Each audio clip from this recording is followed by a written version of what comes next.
अरे भाई भाई भाई भाई, ये यूपी में चल क्या रहा है बॉस? अभी अतीक के लौंडे असद के एनकाउंटर पर बने मीम्स की राख भी ठंडी नहीं पड़ी थी कि किसी ने अतीक और उसके भाई अशरफ की कनपटी पर गोली मारकर उनको भी जहां से रुखसत कर। बाप रे! जिस तेजी से माफिया डॉन मारे जा रहे हैं, ऐसा लग रहा है कि हम लोग गैंग्स ऑफ वासेपुर की लाइव शूटिंग देख रहे हैं। हालत ये है कि मुख्तार अंसारी जरा 2 मिनट बाथरूम में ज्यादा क्या लगा दें, बाहर से लोग नॉक नॉक करके पूछते हैं कि फ्रेश हो रहे हो या निपट गए। आलम यह है कि लोग गुड्डू मुस्लिम से भी उसका टोकन नंबर पूछ रहे हैं कि भाई तेरा नंबर कौन सा। मगर जिस तरह स्वतंत्रता सेनानी अतीक और उसका मासूम भाई पुलिस हिरासत में मार दिया गया, उस पर तमाम तरीके की बातें हो रही हैं। कुछ लोग इतने बड़े माफिया की मौत पर बूंदी बांट रहे हैं, तो कुछ इसे कानून व्यवस्था का मजाक बता रहे हैं, तो कुछ लोग कानून व्यवस्था को मजाक बताने वालों का मजाक उड़ा रहे हैं, और कुछ ऐसे भी हैं जो अतीक की पिलाई पर इतनी छाती कूट रहे हैं कि मानो कोई माफिया डॉन नहीं, सहारनपुर में सिंघाड़े बेचने वाला कोई गरीब रेडी वाला मारा गया।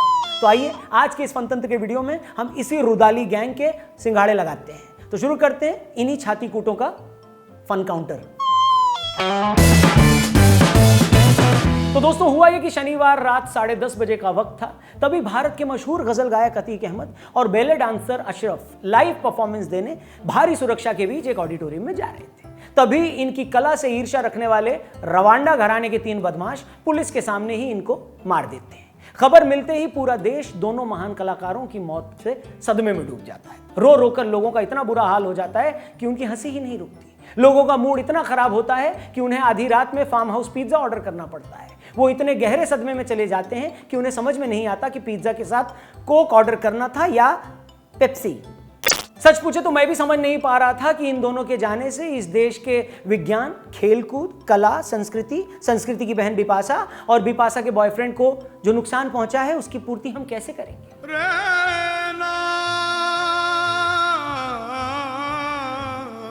दोस्तों, मैं ये बातें फिर भी हल्के फुल्के तरीके से कह रहा हूं, मगर कुछ लोग सच में ऐसे रिएक्ट कर रहे हैं जैसे कोई बांसुरी वादक मारा गया, मानो एक ऐसे इंसान की हत्या हुई हो जिसकी सारी जिंदगी कबूतर को दाना डालते बीती, जो बच्चों के बर्थडे पार्टी में जाकर बलून फुलाता है। दोस्तों, इसमें कोई शक नहीं है कि किसी की भी मौत का जश्न नहीं मनाया जाना चाहिए, मगर एक माफिया डॉन की मौत पर इतने आंसू भी तो न बहा दो कि लगे पुलिस फायरिंग में यूनेस्को का कोई मानवाधिकार कार्यकर्ता मारा गया। इसमें कोई दो राय नहीं है दोस्तों कि किसी भी लोकतंत्र में अपराधी को कानून के हिसाब से ही सजा मिलनी चाहिए।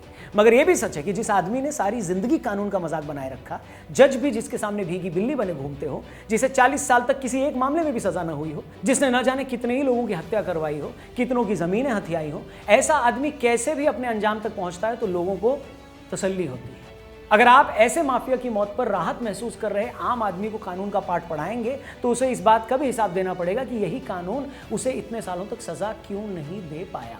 उसे यह भी बताना पड़ेगा कि वो कानून कहां गया था जब भाई की हार से गुस्सा होकर अतीक ने राजू पाल पर गोलियां चलवा दी। गोलियां ही नहीं चलवाई, ये अश्योर करने के लिए कि वो बच ना जाए, अस्पताल में जाकर उस पर फिर से गोलियां चलाएगी ताकि वो बच ना जाए। अतीक की मौत में कानून की मौत देखने वालों को यह भी बताना होगा कि कैसे इतना बड़ा माफिया 5-5 बार विधायक बन गया। जो इंसान सभ्य समाज में रहने के लायक नहीं है, कैसे वो आदमी देश की संसद में पहुंच जाता है। जिस आदमी ने खुद सारी जिंदगी कानून का पालन नहीं किया, वो खुद सांसद बनकर कानून बनाने वाला बन जाता है। मजाक अतीक की मौत नहीं, मजाक अतीक का अतीत है।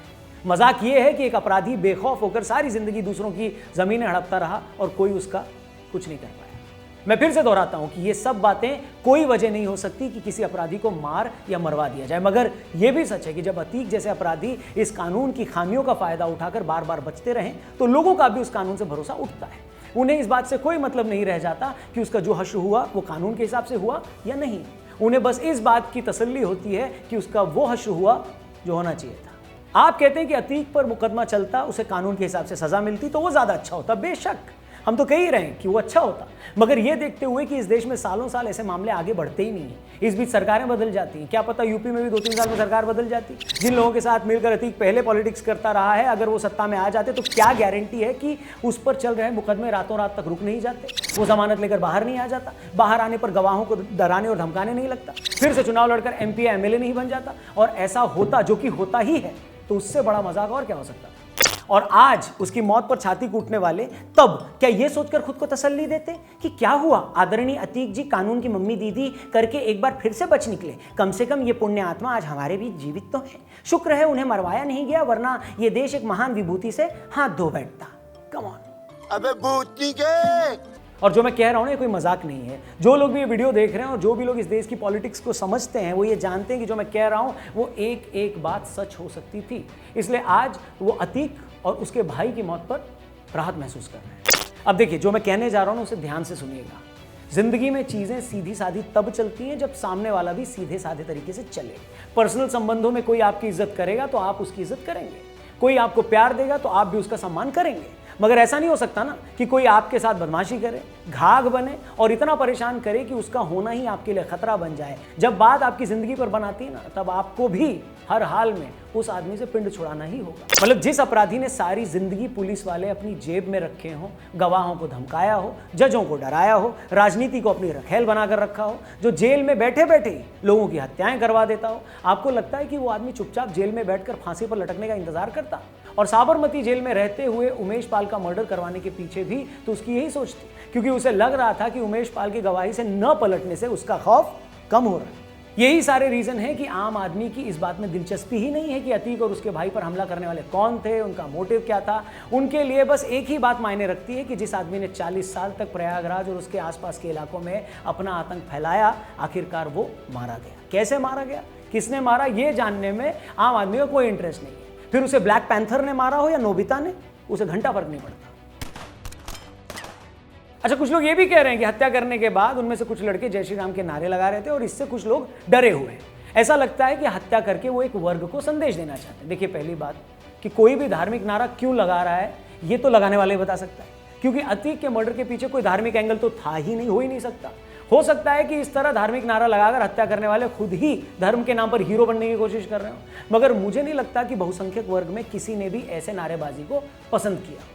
देखिए, मैं इस वीडियो में छठी बार दोहरा रहा हूं कि कोई भी सभ्य समाज किसी का मर्डर करके उसे सजा देने के तरीके को एक्सेप्ट नहीं कर सकता, मगर हमें यह भी सोचना पड़ेगा कि यह बात जानने के बावजूद क्यों इतने लोग अतीक के इस हश्र पर खुश हो रहे हैं, राहत महसूस कर रहे हैं। ये सिस्टम पर तो सवाल खड़े करती है, साथ ही ये भी बताता है कि जब अपराधी अतीक जैसा हो तो लोगों को सिर्फ उसके हश्र से मतलब होता है। वो हश्र कैसे हुआ, किसने किया, इससे कोई फर्क नहीं पड़ता।